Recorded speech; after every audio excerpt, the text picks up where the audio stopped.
उपचुनाव में यूपी की 2 सीटों के बदले अखिलेश ने कांग्रेस से ये मांग कर डाली। महाराष्ट्र में 12 और हरियाणा में 5 विधानसभा सीटों पर दावा।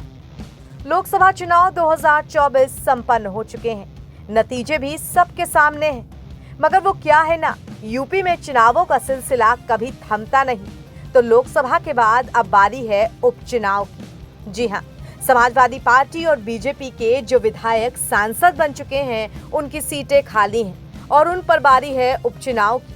और चूंकि यूपी में सपा और कांग्रेस ने मिलकर इंडिया गठबंधन के तहत चुनाव लड़ा था, तो अब अखिलेश यादव इस दोस्ती का पूरा फायदा उठाना चाहते हैं और इसीलिए उन्होंने आने वाले महाराष्ट्र और हरियाणा विधानसभा चुनाव में हाथ आजमाने की ठानी है। समाजवादी पार्टी ने इंडिया गठबंधन के तहत महाराष्ट्र में 12 और हरियाणा में 5 विधानसभा सीटों पर दावा किया है। इसके एवज में कांग्रेस को यूपी विधानसभा उपचुनाव में 2 सीटें मिल सकती हैं। राजनीति के जानकारों का कहना है कि इसी के जरिए सपा नेतृत्व में भविष्य के लिए कांग्रेस को अपना फलसफा भी समझा दिया है कि एक हाथ दो और दूसरे हाथ लो। यूपी विधानसभा की 10 रिक्त सीटों पर महाराष्ट्र और हरियाणा के आम विधानसभा चुनाव के साथ ही चुनाव होने की संभावना है। इन राज्यों के आम चुनाव अक्टूबर तक होने तय माने जा रहे हैं। कांग्रेस पार्टी ने भी गठबंधन के तहत यूपी विधानसभा उपचुनाव में समाजवादी पार्टी से सीटें मांगी हैं। यूपी में एक सीट सीसामऊ की है, जो कि कानपुर जिले से आती है।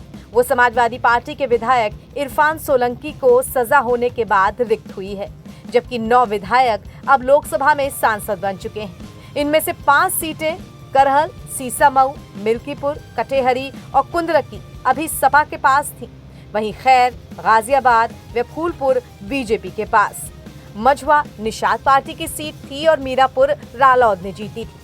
खबर है कि अगर कांग्रेस ने महाराष्ट्र और हरियाणा में समाजवादी पार्टी का दावा स्वीकार किया, तो यूपी में गाजियाबाद और मिर्जापुर की मझवा सीट कांग्रेस को देने पर विचार हो सकता है। हरियाणा में समाजवादी पार्टी ने जींद, महेंद्रनगर, गुड़गांव और रेवाड़ी जिलों की 5 विधानसभा सीटें मांगी हैं। सपा नेतृत्व का कहना है कि इन सीटों पर मुस्लिम व यादव जाति के मतदाता बहुतायत में हैं, जिससे समीकरण उनके पक्ष में है।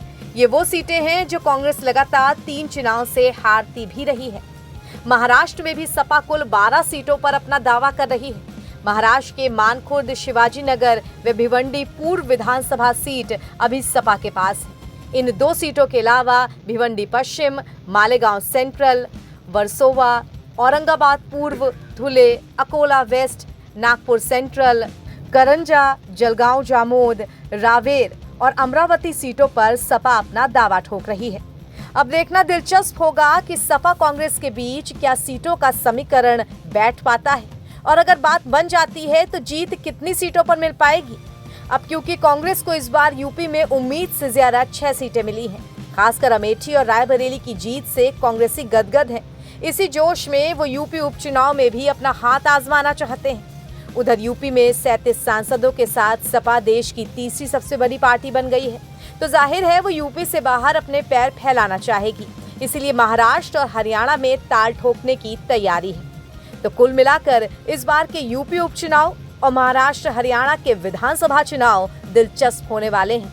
एनबीटी ऑनलाइन की रिपोर्ट।